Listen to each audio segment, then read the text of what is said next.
preservation of and increased access to the 92nd Street Y Humanities Audio Archives is generously funded by the National Endowment for the Humanities. This evening's program with Eva Zeisel, Jonathan Adler, and Pilar Viladas marks the second event in this year's Dialogues with Design Legends series. The next and final event will be on furniture design, and it will be December 11th with Vladimir Kagan, Chris Larecki, and Rook. Dialogues with Design Legends is the dream and the creation of Christina Grajales, who is a brilliant decorative arts consultant. And this is her series. Without her incredible effort, it seems as if she knows most of you, so I think you probably know. But we are just thrilled to have this series here, and we are grateful to Christina for all of the work that she has done for us. And maybe we could give her a hand.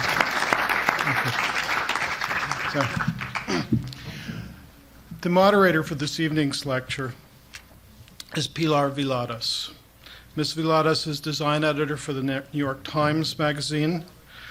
She is the author of numerous articles for the New York Times, among other publications, including Architectural Digest, Progressive Architecture, and House Beautiful. She's authored California Beach Houses, Style, Interiors, and Architecture with photographer Mark Darley, and Los Angeles, A Certain Style with photographer John Vaughn. And she has actually written the introduction for 1100 Architect with authored by Pat Morton.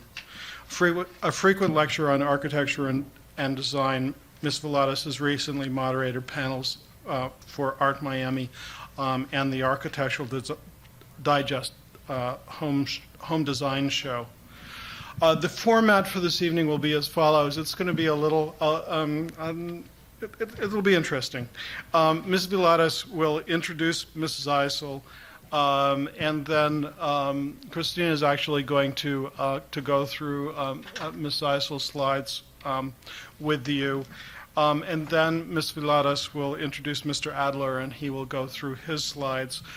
This will be followed by a conversation between our three guests, and at the end of the conversation there will be an opportunity for you to ask questions should you desire, but we do ask that you ask questions and not make statements.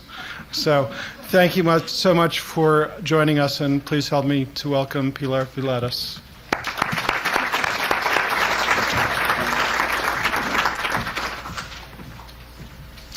Thank you very much.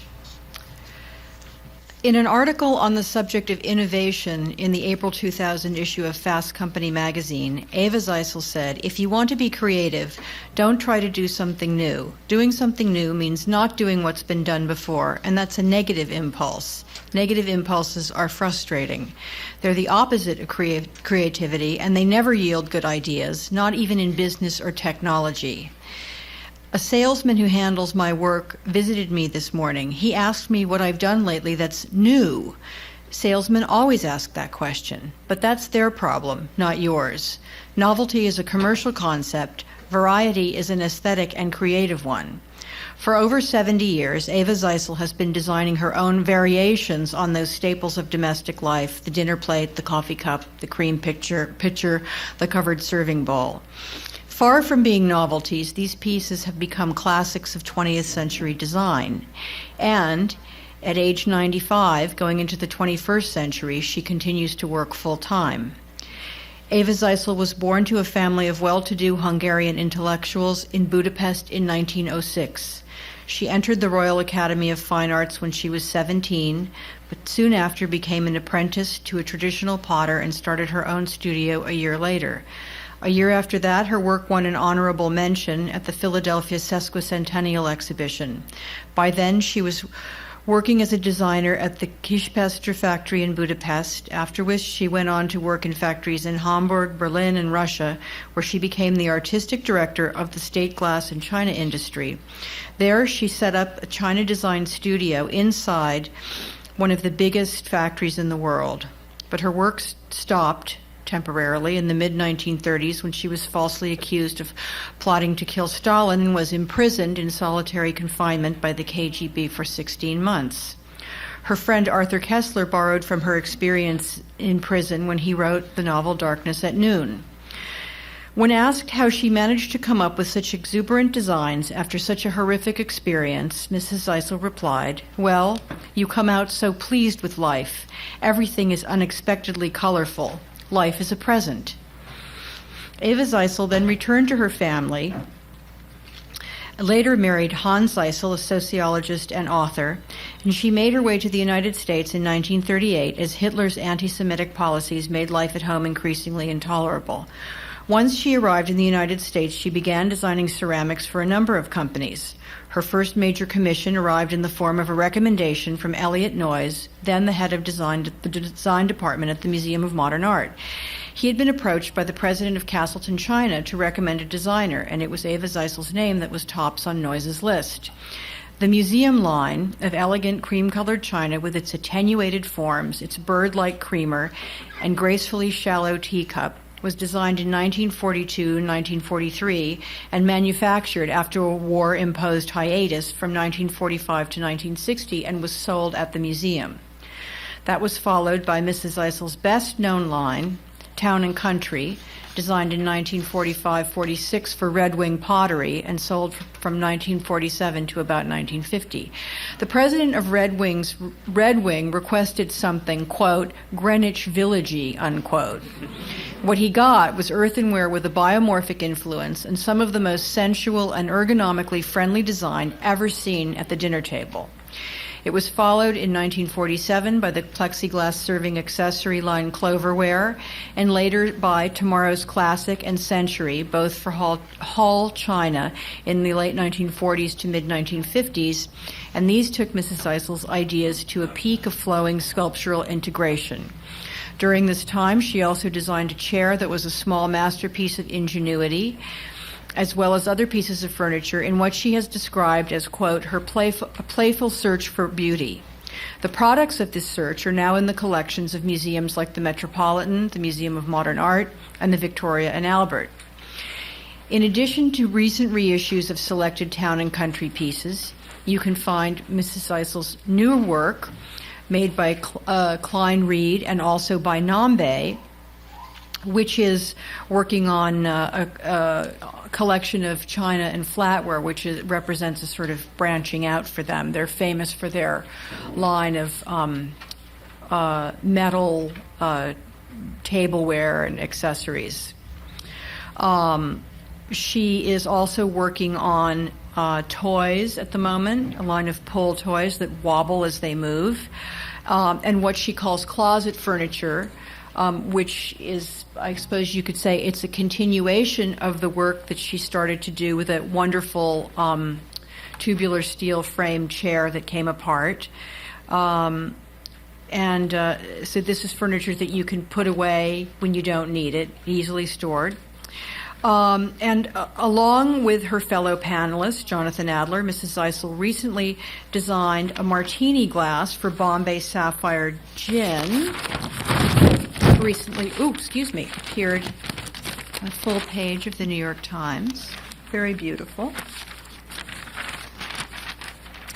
And Chronicle Books will be publishing a book on Eva Zeisel as part of their compact design portfolio series. Christina, will you be showing the slides? Yeah. Christina Grahalis will be... I'll just give the dates. Okay, she'll be presenting slides of Mrs. Zeisel's work. So we go with the first slide. The first slide is from 1926. It's called Kispester Granite. 1928, Schramberg Pictures, Germany. Schramberg, 1928, which is in the collection of the Metropolitan Museum. Is that number 4? 3. Now let's go to 4. That's Dulevo, Russia, 1932. Lomonosov, Russia, 1934. That's Bay Ridge, 1939, in New Jersey. Town and Country by Red Wing Pottery, also known as World of Ceramics. Salt and Pepper Red Wing, 1946. Town and Country Red Wing, 1946. Small Company, Riverside, 1946. This was the collection for MoMA, the Museum Collection, 1946. Plastic Serving Dish, 1947, Cloverware, New York. Baby Line, 1947. Eva Zeisel, 1949, design for Riverside, California. That's the whole craft, Tomorrow's Classic, designed in 1949-50 and produced in 1952. That's the Zeisel pattern, the Zeisel chair, which is in the collection of MoMA, 1950. That's Bryce Glass, 1950, Ohio. Western Stoneware, 1954. That's Eva with her stoneware. Mancioli, 1958. Rosenthal, 1958, in Germany.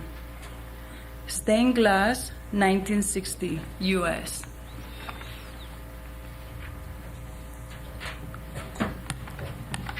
That's the Highland, 1964, North Carolina. That's the Hexagon Space Divider, 1964. The Hazy Glass, 1960, produced in the United States. Salisbury Artisan, 1965. We have the Zolnay Pieces, 1983, Hungary. That's the Belly Button Room Divider, 1990. That's the Lazy Wall Space Divider. It's okay. The Fish Tiles, produced by Brett Bortner, 1990. Table and Candlestick Holder, 1995. That's the table, the base completely, you can take it apart, and it's hinged. It's 1995. International China, 1995, produced in Japan. We have the chair for the Brownstone Publishing Offices in New York in 1995. That's part of Eva's new collection on recycling, 1995. That's one of the pieces for Nambe, 2000. And the last slide is Klein Reed, 2000. Thank you.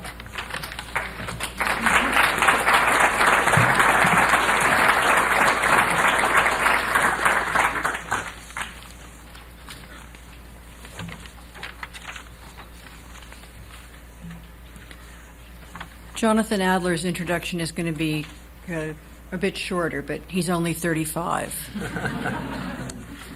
When he's 95, he'll get a longer introduction. At the age of 13, Jonathan Adler, having tried pottery at summer camp the previous year, begged his parents for a pottery wheel and kiln. His heart's desire having been fulfilled, he spent the next 4 years in the basement of his family's modern house throwing pots. Detours in the form of college and a 3-year stint in the entertainment business slowed Jonathan down, but could not stop him. In 1993, he vowed, quote, never to have a real job again, unquote, and the next year, he sold his first order to Barney's. The rest, as they say, is style history. Jonathan's pottery, lamps, pillows, rugs, and now furniture have appeared or will appear in every shelter and lifestyle magazine you can think of, as well as on the set of Will and Grace and in the collections of people like the comedian Sandra Bernhard and Friends star Matthew Perry. Le Style Adler is a snappy take on the early, it should say 1960s. I wrote 1060s. Really mining history here. As muses, he cites David Hicks and Alexander Gerard, Bonnie Cashin, Hans Koper, Joe Ponti, Nikki de Saint-Phal, Andy Warhol, Leroy Neiman, Constantine Brancusi, Yves Saint Laurent, Madonna, and Piero Fornasetti.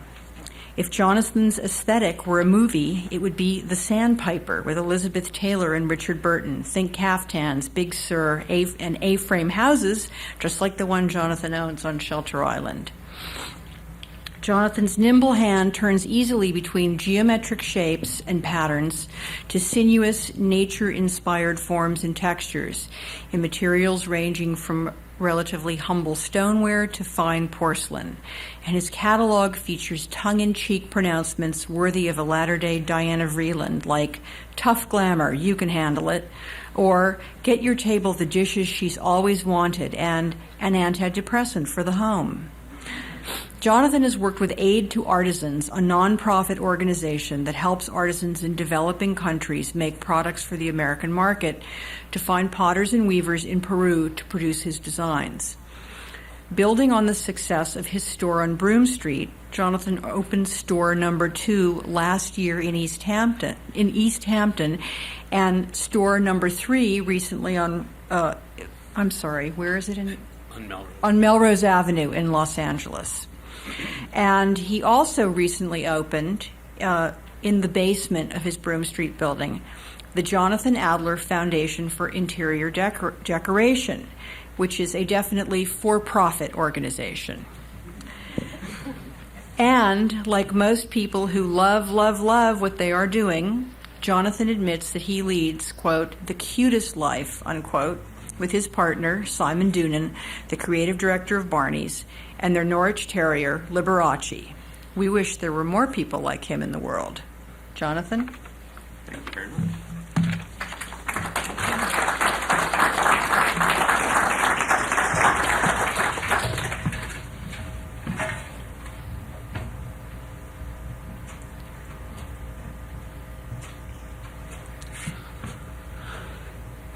Okay, well, first I'll tell you guys a little bit about me. I'll elaborate on what Pilar said. As she said, I'm a potter. I've been potting forever. And I started my business in 1993, producing everything myself.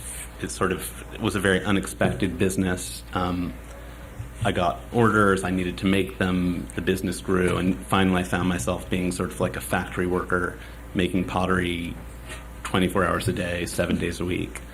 And as Pilar mentioned, I was lucky enough to find a workshop in Peru through Aid to Artisans, a nonprofit which connects American artists with artisans in developing countries for sort of a non-Kathy Lee business relationship. And what you're looking at here is sort of it's kind of the first stuff I was making in '93, which I've recently reissued, courtesy of the Peruvians. It's organic forms with bold colors that it's very graphic, and it's pottery that I sort of wanted to look as if it wasn't handmade, although I was slavishly making it by hand, as it is made today. So that is the Pop collection, and it's shown on my new lacquer furniture collection. Next.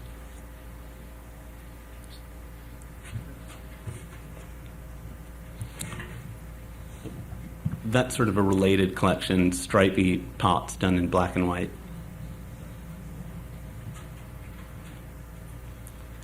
This is another collection that I developed in Peru, in which I took sort of the same spirit of organic, modern shapes and changed it from a graphic story, as you saw in the Pop collection earlier, to a story about sort of subtle relief and subtle coloration to give sort of a very, again, organic, kind of moody, earthy tonality.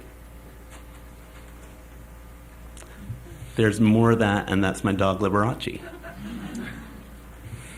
Oh, he's very handsome.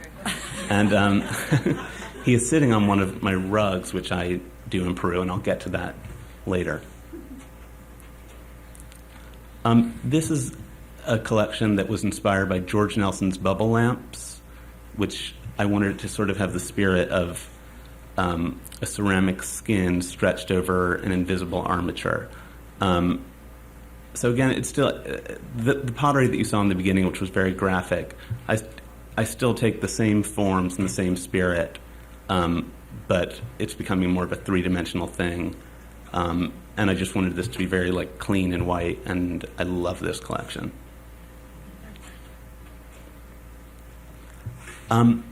Here I'm doing something that's again organic, but away. I took it off the potter's wheel, and these I call volcano vases, inspired by volcanoes.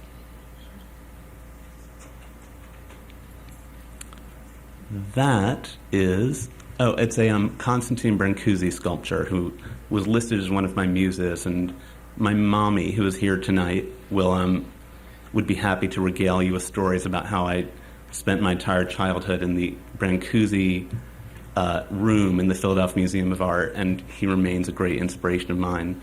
And as you will see in the next slide,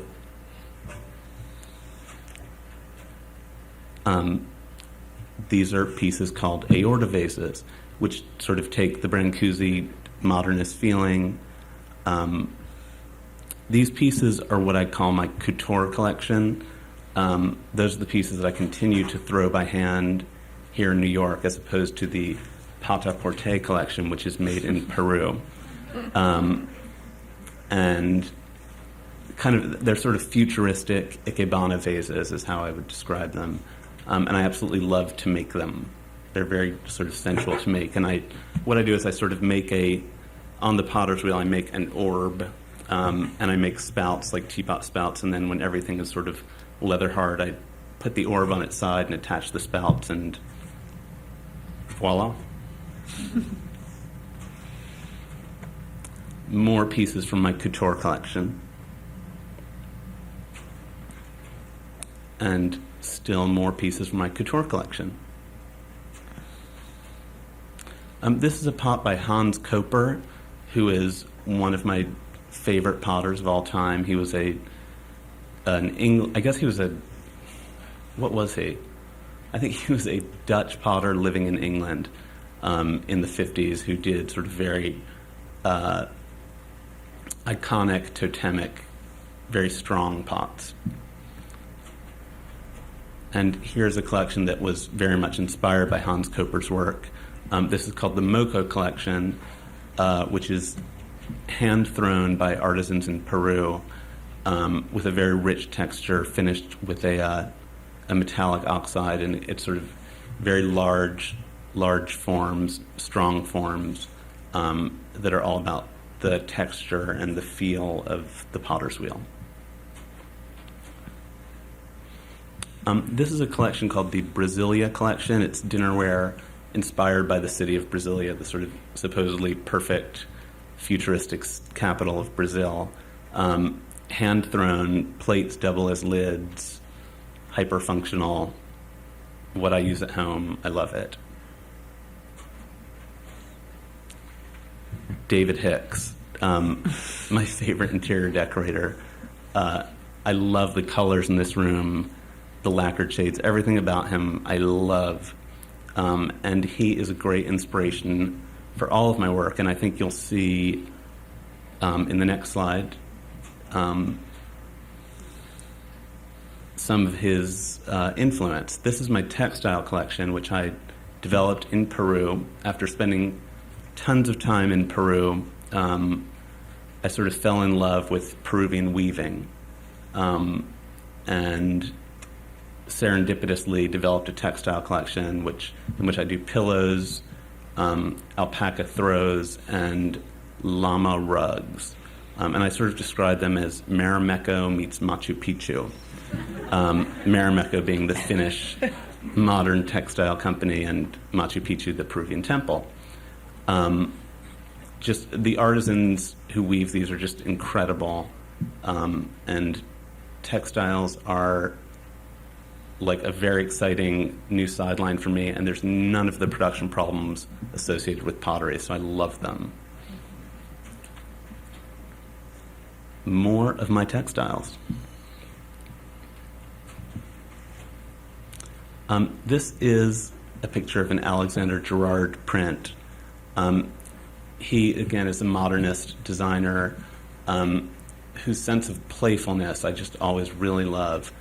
He is a great inspiration. I hope you guys all got a chance to see the Alexander Gerard show at the Cooper Hewitt last year, which was really inspirational and fantastic. And in the next slide, you will see his influence. These, again, are my textiles woven in Peru.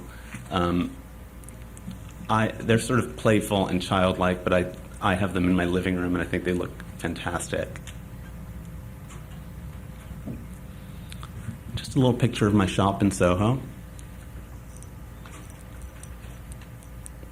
Another David Hicks room, because why not? Pauline Tregere's bedroom. Again, because why not? I love how it just says Pauline Tregere over and over again. Had to show it.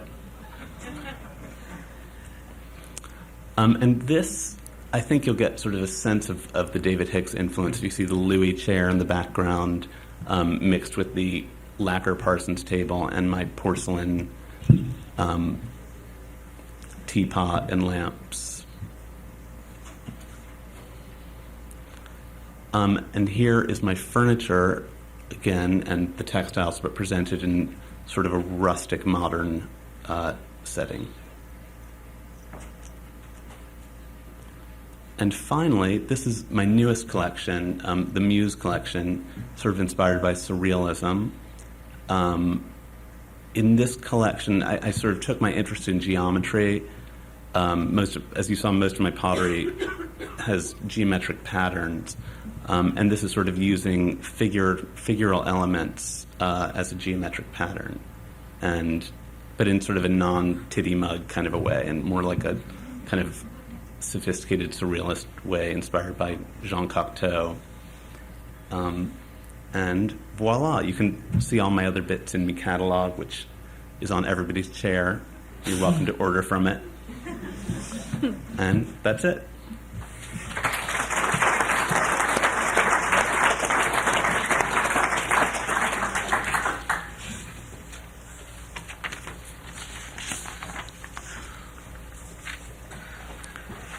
Okay, I have about half a dozen questions that I will ask Mrs. Zeisel and Jonathan Adler, after which we will open up the discussion to questions from the audience. I've already talked about question number one with Mrs. Zeisel, and I already know she's going to give me an answer that is completely different from the one that I was expecting. So here's the question, and then she can give you her completely different answer, which is very interesting.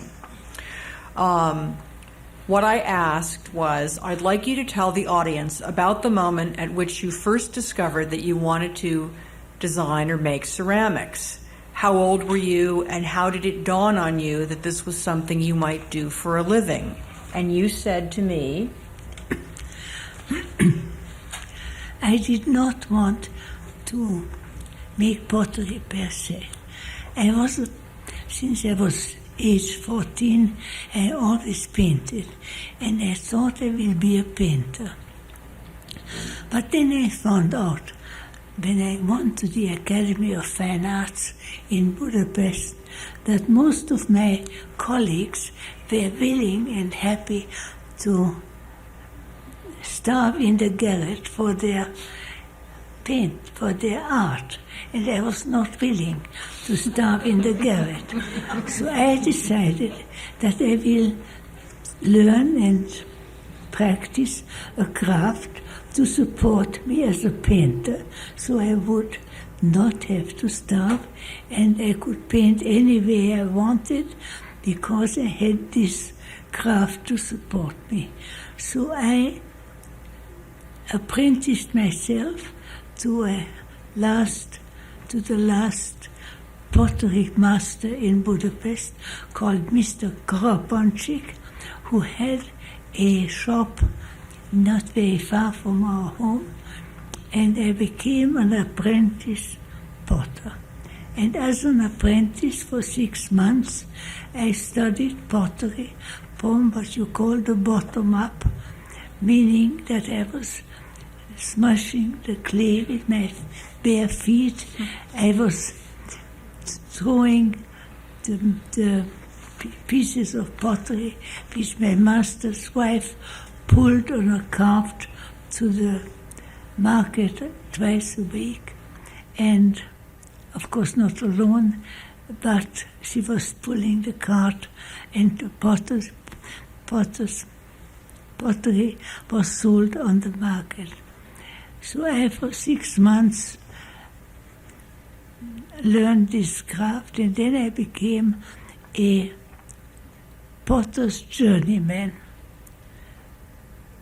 And as a potter's journeyman, I put an ad into the paper and started to work as a potter's journeyman in Hamburg in a art pottery shop where I was supposed to throw. There were 3 throwers, and Abby was a potter's journeyman. I was supposed to throw every day the same shapes at exactly the same height and the same form. It turned out the pottery which I threw was never very exactly the same as its neighbor. In fact, it was very different.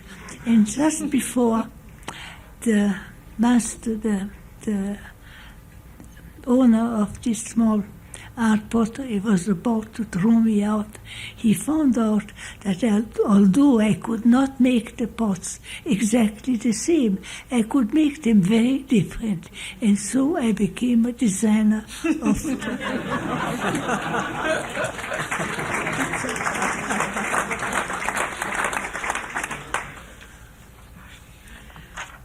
Is that a question? That's the question. Great answer. Thank you. Jonathan, can you tell us about the moment of discovery For you? Yeah. I first discovered pottery at summer camp, quite improbably.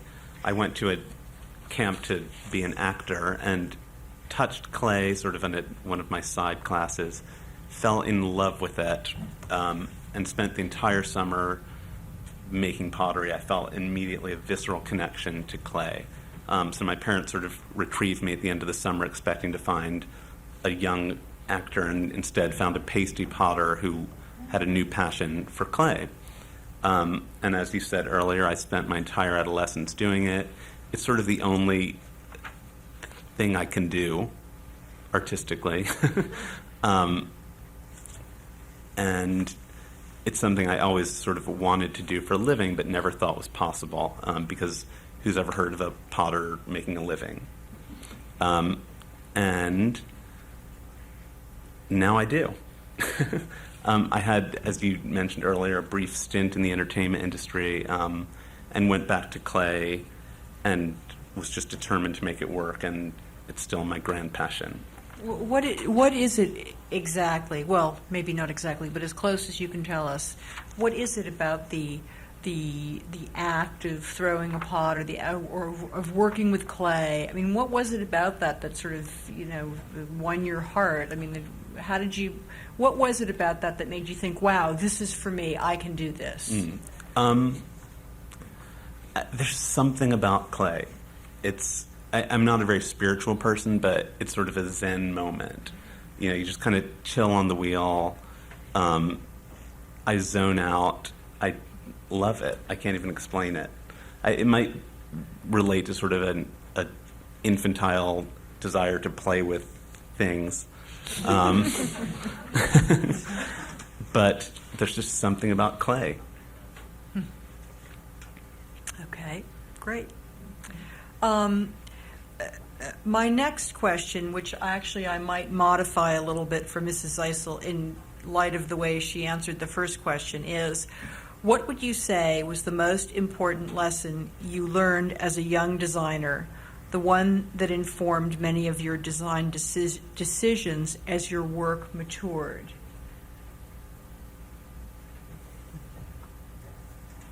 I don't know how to answer this question. I know that the playful search for beauty was the motivation for most of my work. And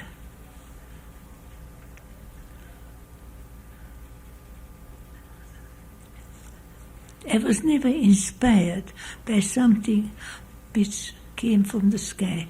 I was inspired by the purpose of what I had to do.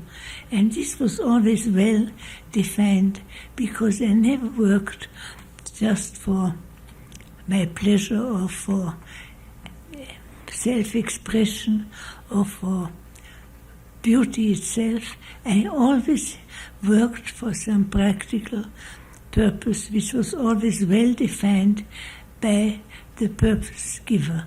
For instance,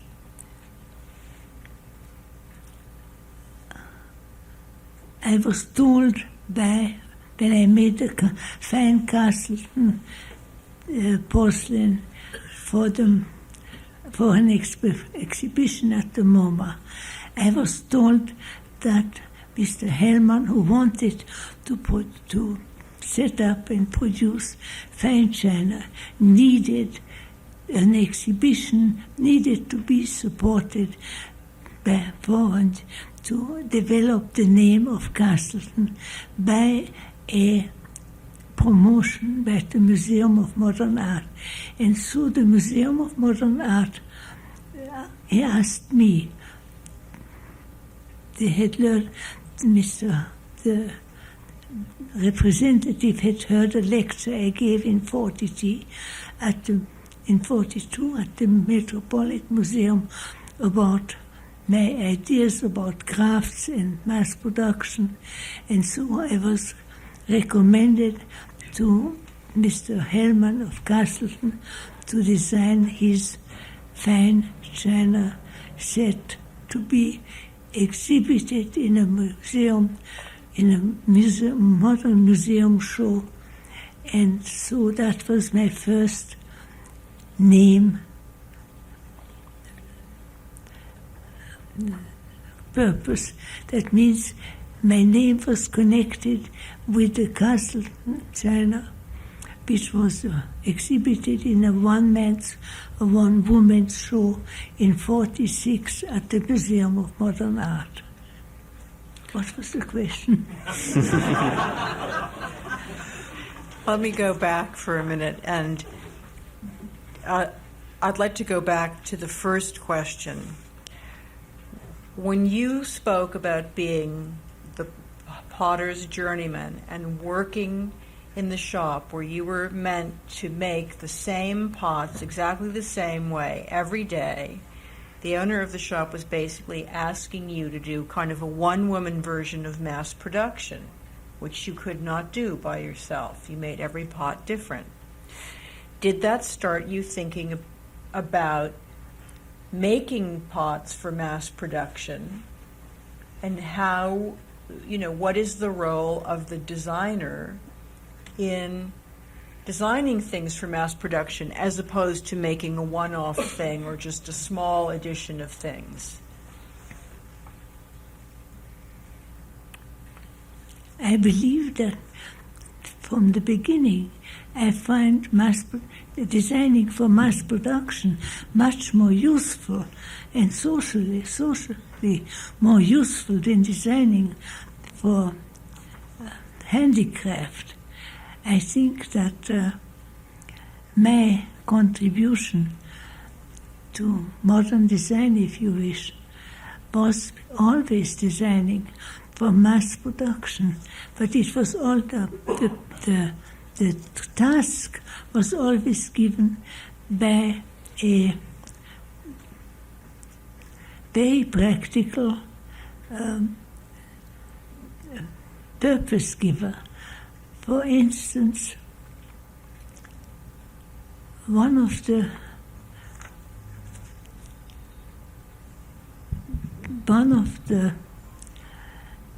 early tasks I can remember was that the plastic spark plugs, the ceramic spark plugs, were replaced by plastic spark plugs. So the manufacturer of spark plugs, which was a manufacturer having a very small scale firing area, was trying to find something that could replace the ceramic spark plugs. So there I designed a big line of small toys, small, actually lovely things for little girls to play with. So every time I designed something, it was some purpose. For instance, I was asked by the Monmouth stoneware factory which made rough premiums, to design a line which would bring the stoneware factory a new market. And so they asked me to design a fine stoneware line. And for that I had, for instance, to find fine clay, which was necessary to design fine stoneware. So I looked at the clay pit and decided that a certain slice of the mountain was necessary for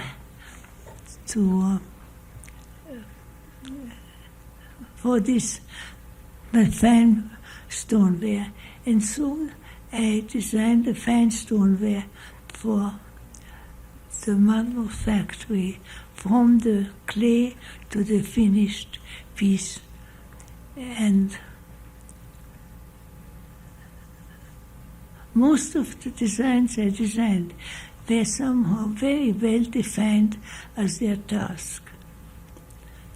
Okay, thank you. Jonathan, can we go back to question 2? For you, what would you say was the most important lesson that you learned when you were starting out? Probably the most important lesson I learned was never to listen to anybody else's opinion.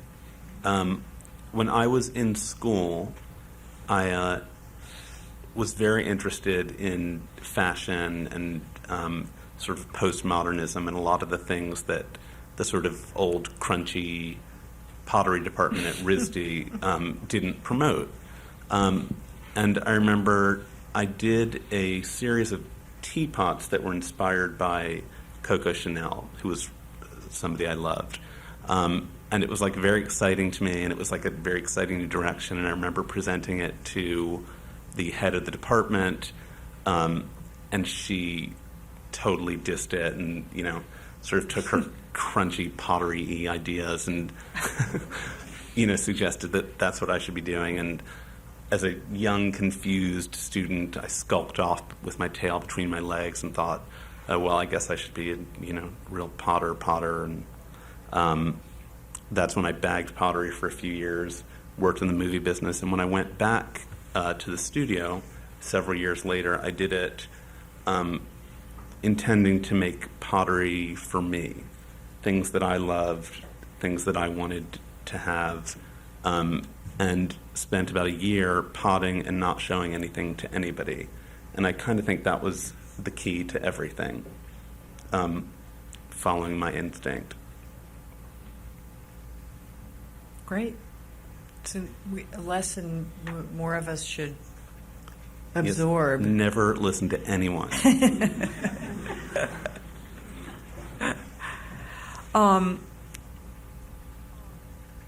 I think I'm going to skip the third question about inspiration. You've talked a bit about your muses, and Mrs. Zeisel talked about the fact that she likes to work with a specific program and that inspiration doesn't sort of fall from the sky.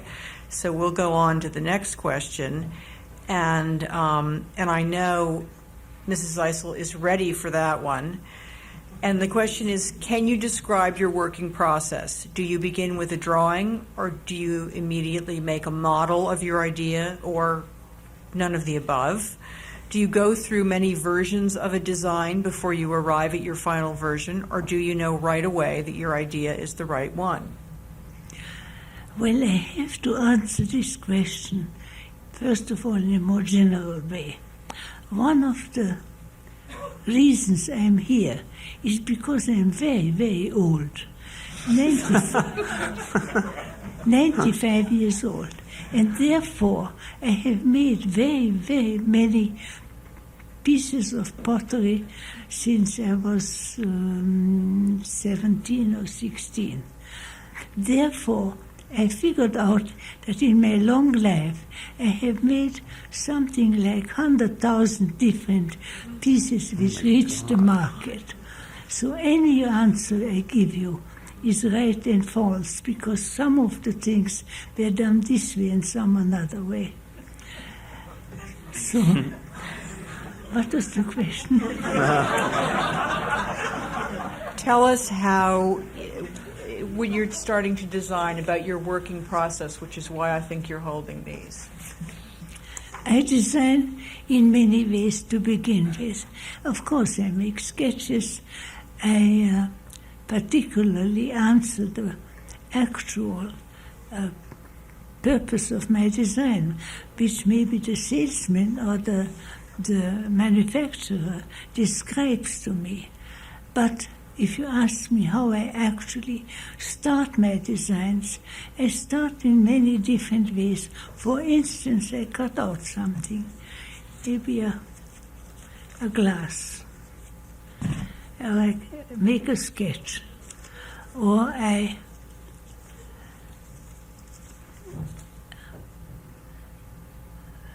do something. Will you unfold one of these and show us?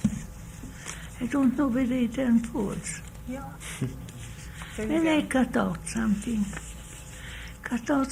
which is a glass, and which then ends up to be a, what is it, now Bombay?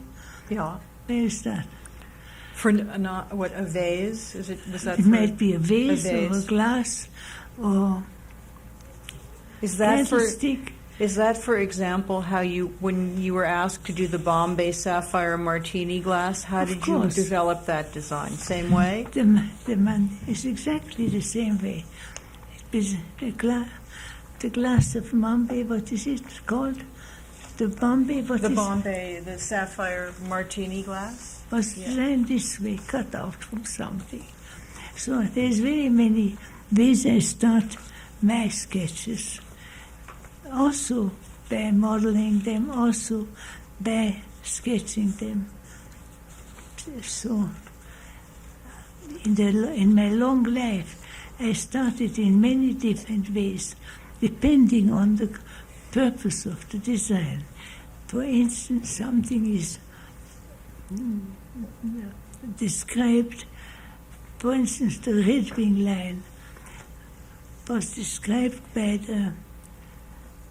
the salesman. The salesman came to my office and said, we need something.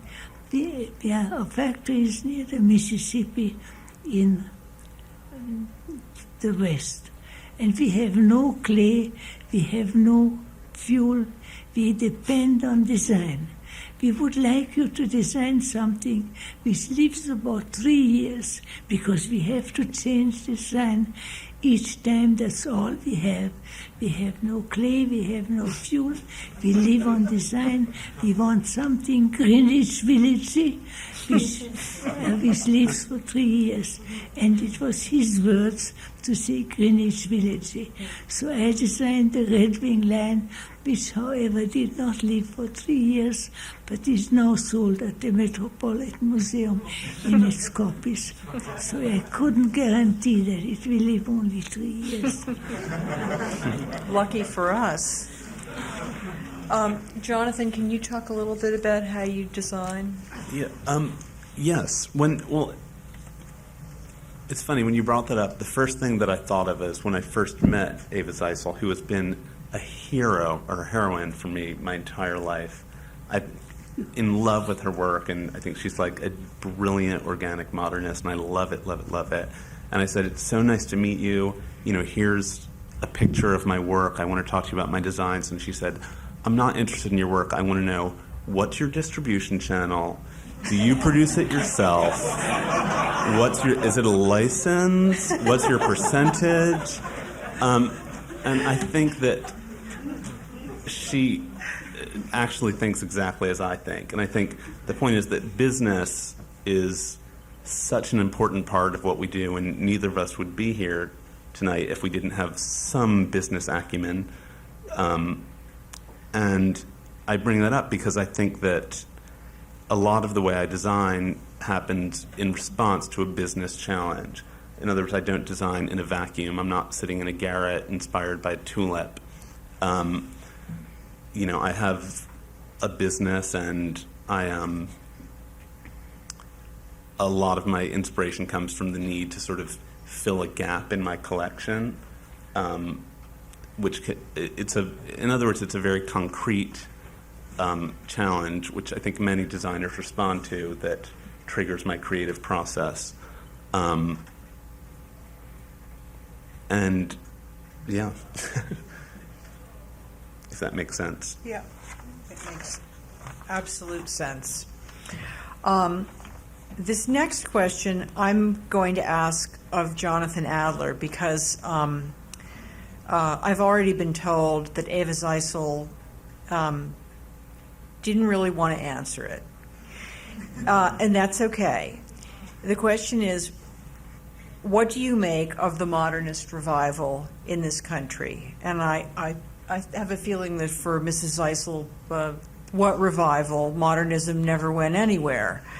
Do you think that people genuinely grasp modernist design principles, or is this a case of consumers being influenced by fashion's seemingly endless appetite for recycling the past?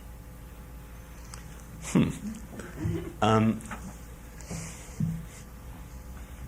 a good question. I mean, here you are. I'm definitely inspired by channeling modernism. Mid-century modernism. Channeling, but hopefully updating. And reinterpreting. Right. I mean, I grew up, as you mentioned, in sort of a groovy modernist house. I was always surrounded by modernist things. And to me, it just seems like a very sort of natural design vocabulary to speak in. And I think modernism can mean so many different things. To me, I suppose it just means something that's not full of gewgaws and doodads and something that's pared down.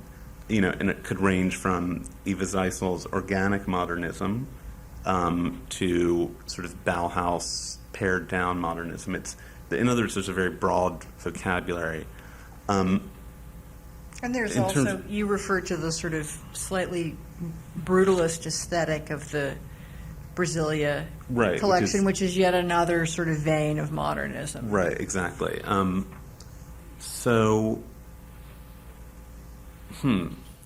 I mean, apart from the sort of aesthetic tenets, which had a lot to do with stripping design of unnecessary ornament and, ideally making things for mass production, at least certain modernist designers had that as a goal.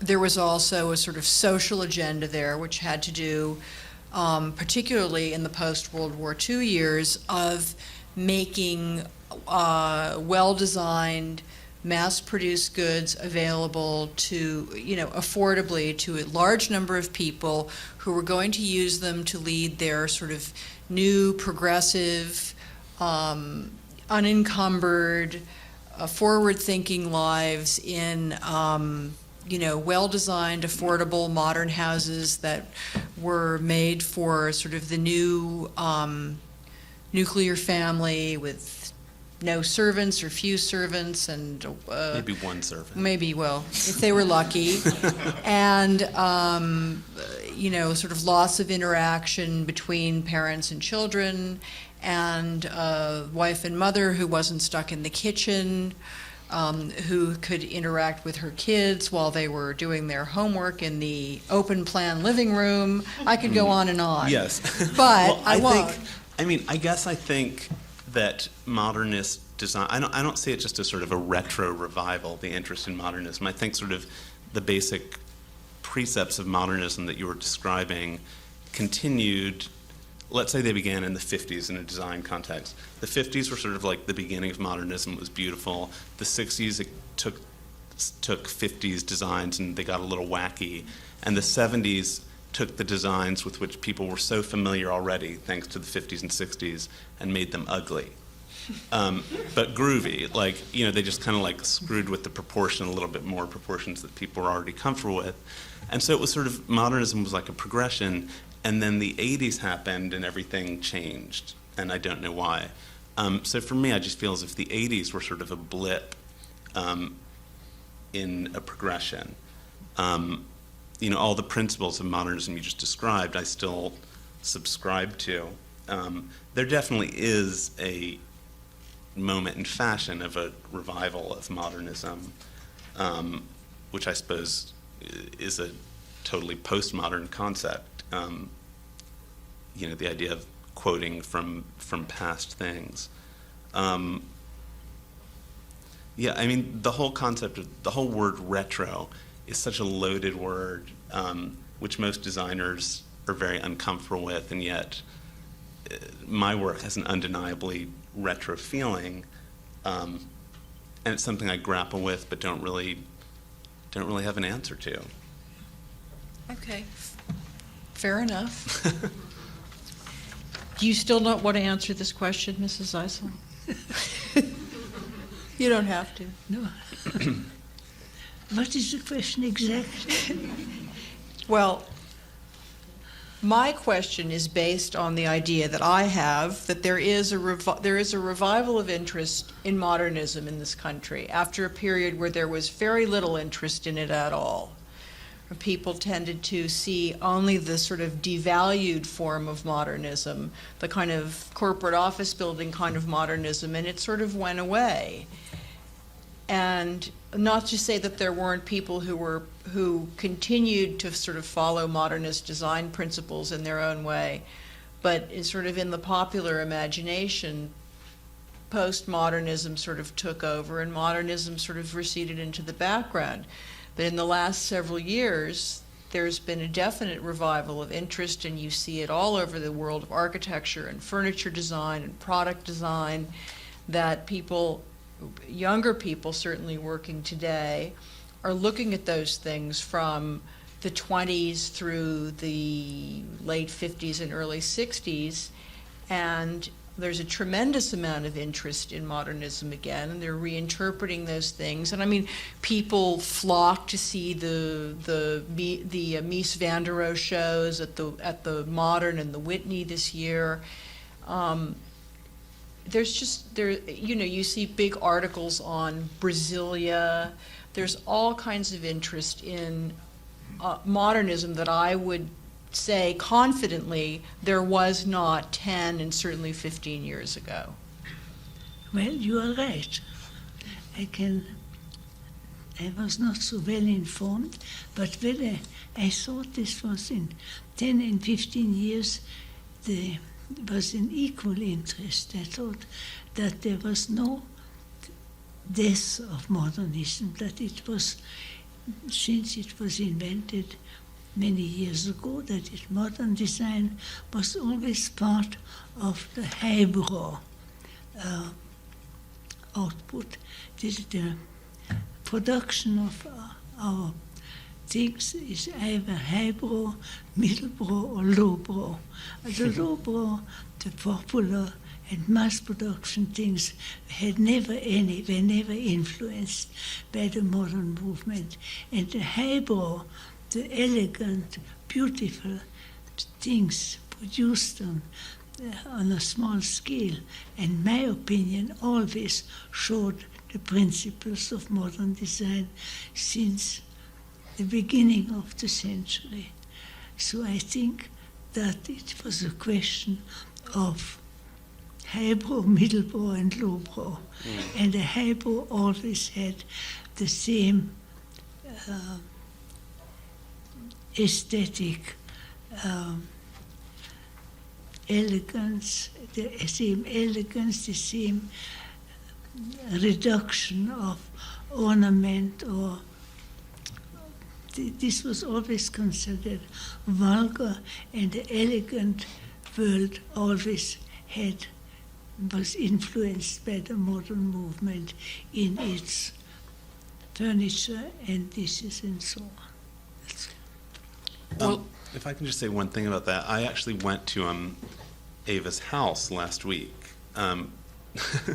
which was incredibly interesting because, as I said, she's always been a heroine, and I think of her as sort of this, great master of organic modernism, which is a very pared down aesthetic. And her house really, you could it had the feeling of an Upper West Side European intellectual sort of old world feeling. It wasn't like all groovy and minimalist and Neutre and her work would obviously fit in perfectly in a Neutre environment, but it also made perfect sense in the sort of old world European intellectual environment. So I think so much of what you're talking about is about context. And I suppose there's been a fashion for showing Neutre, groovy modernism in culture, but what both Eva and I do is make objects, most of which would fit in many different environments. So I think it really depends so much on context. Certainly the way I live at home,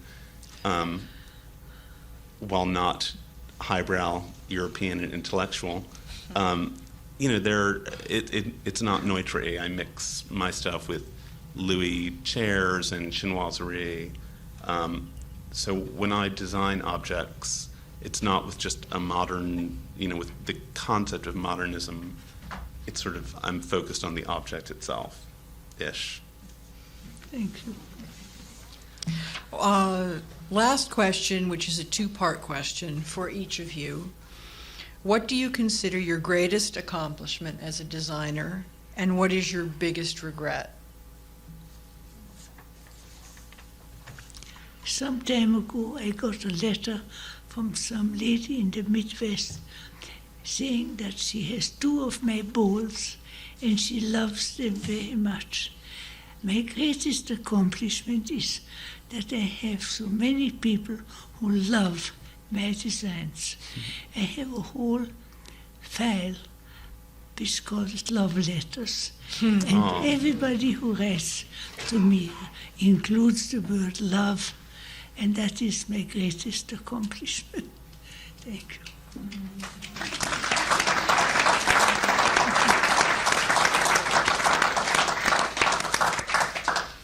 Do you have any regrets? Unfortunately, I have no particular regrets, and I have to disappoint you. I'm very happy to be disappointed. Jonathan? I feel my greatest accomplishment is that I've managed to create a life which is very happy, and a life in which I'm able to be creative and in which I don't have to rely on anybody's permission to be creative. I have my own shops, I have my own workshop, and when I have an idea, I get to make it and bring it right to the public, and that, as a creative person, is sort of a triumph. I'm thrilled about it, and no regrets. Perfect.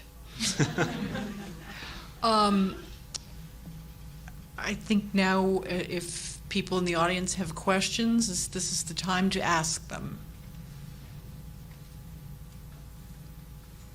Not one question? Come on, somebody has a question. They're just afraid to be the first one to put their hand up. Yes. I just wondered what you all thought about the whole sort of target Michael Graves, bring design to the general populace conversation that seems to be floating out there. This lady asked what the two of you thought about the phenomenon of trying to bring good design, quote unquote, to the masses, as with what Michael Graves has been doing for Target. And he's not the only one. I mean, Philippe Starck has been doing some work for Target. But at that mass level, which maybe you think of as lowbrow, do you think that it'll work, trying to bring design to a really, really mass market audience?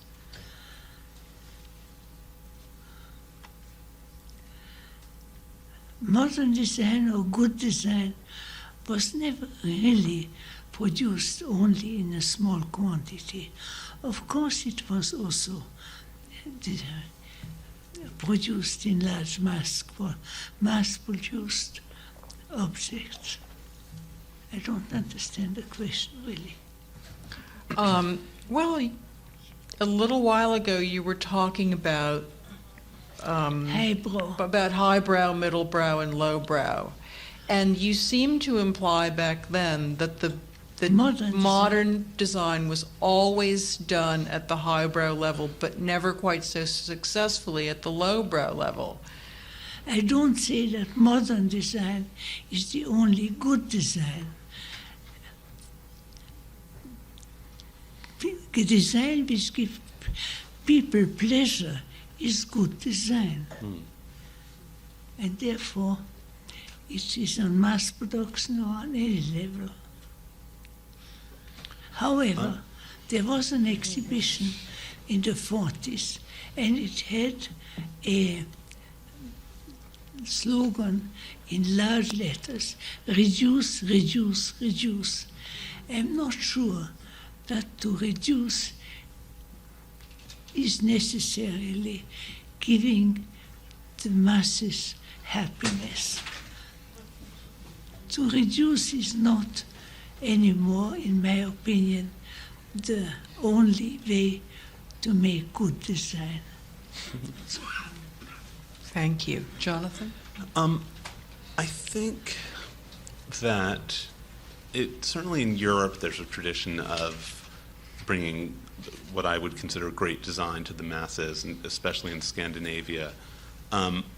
And I've had some experience working sort of with big companies. I've done stuff for Pottery Barn, and bless them, they were great. They enabled me to start my first store, and it was financially fantastic. But what I found as a designer is that dealing with big corporations, you end up dealing with sort of big committees, and designers' visions tend to get watered down. And I suspect, regardless of how powerful the designer is and where the power balance falls, I think there's still probably a committee situation in any mass-produced product that, conceptually I love the idea of being able to bring good design to the masses. I just think it very rarely happens because of design by committee. And I think that sort of goes back to my last closing comment about why I love what I do, is because I don't have to receive anyone's permission to do something. And I think that designing for the masses, there's too much permission. I'd love to own a huge company in which I get to design everything and bring it to the masses and not ask anybody for permission. No focus group results. No involved. focus group. Another question?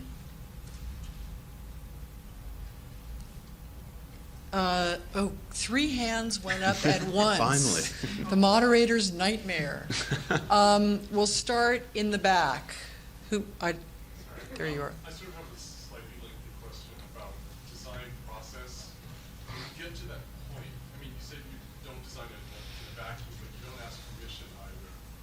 But how do you know when that moment you hit the right proportion, the right shade, the right, that, you know, that, I mean, do you go through a critique process with someone else, or do you just, is it like you're just zone in and it's right?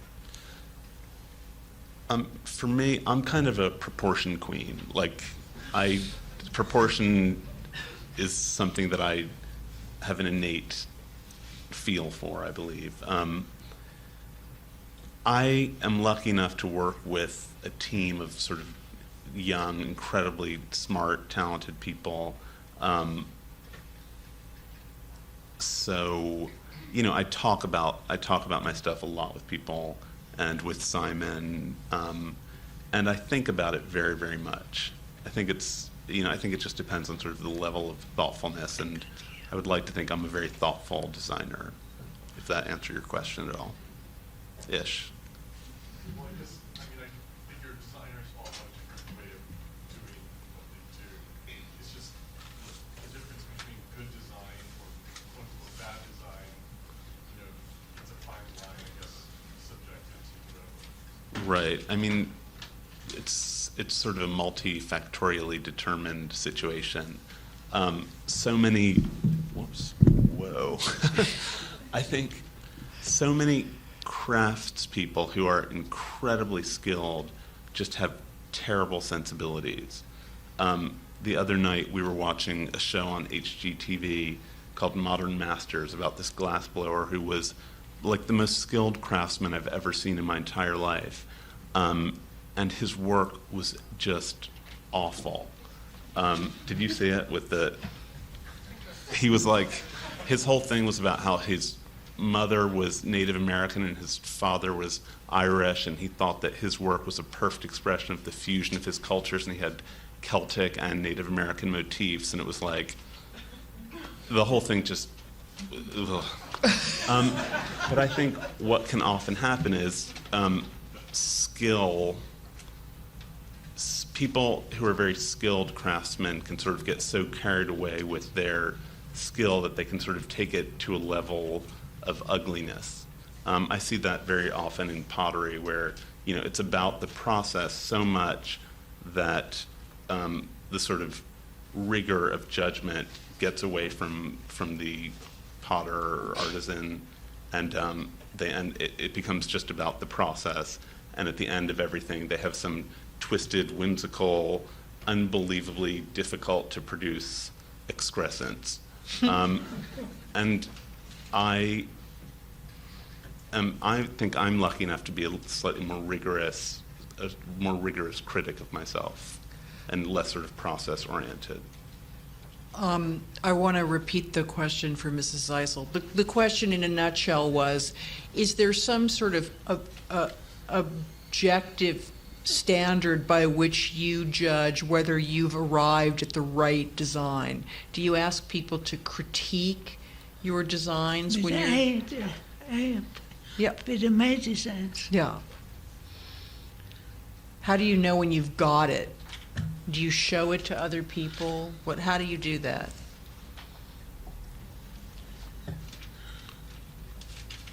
One of my friends who I worked with when he was still quite young wrote a book, and in that book he describes how just before I designed, I wanted to show the most important design to a client. I wanted to have somebody's objective view. And at that moment, the garbage man was just downstairs and apparently asked the garbage man to come up and tell me out of 3 different designs which is the best, which I should show. And the garbage man decided which one, and I decided that is absolutely brilliant.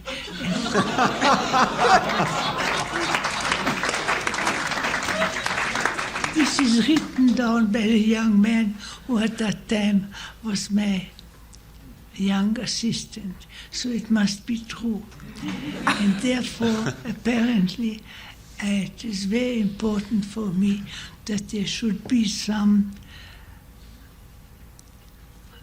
immediate and friendly response to what I am designing. That's all. So next time you're in a quandary at the moment of creation, maybe the FedEx man will drive up. Ask him in. Okay, there were two other people, and then I think probably that'll be it. Okay. My question was, you mentioned that when you were designing some of your work, for instance, you took inspiration from George Nelson and his bubble lamps, and you mentioned that Mrs. Zeisel is sort of a heroine of yours, and I'm wondering, for Mrs. Zeisel in an earlier era, when maybe named designers who were predecessors there weren't that many. Who did you take inspiration from, and what fueled your creativity? Did you have? Jonathan was talking about his sort of design heroes and heroines.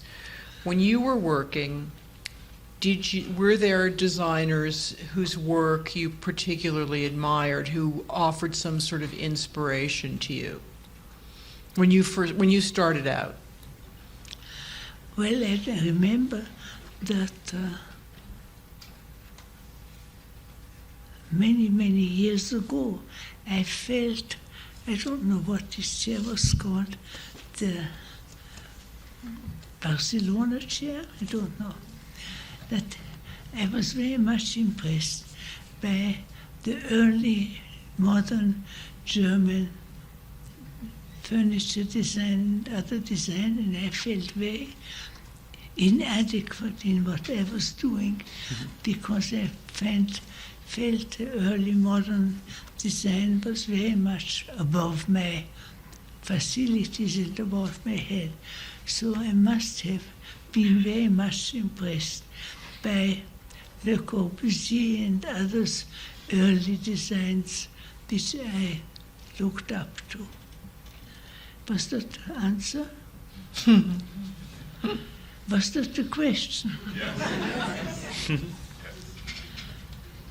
Was he wanted? That's what he wanted to know. Yes. Yeah. Thank you. And one more question. Yeah.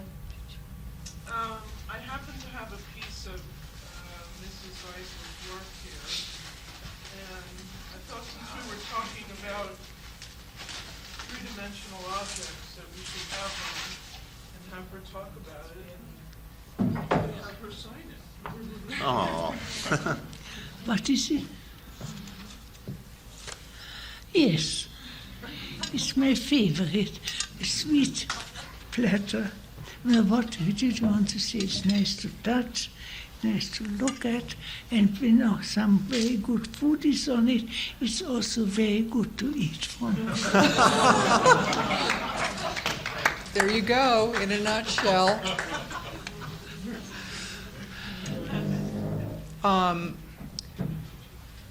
Are we just about right for time?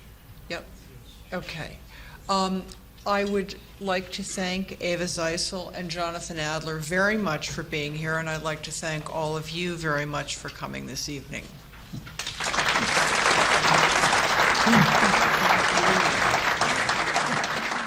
Thanks for listening. For more information on the 92nd Street Y, New York, and all of our programs, please visit us at 92ny.org.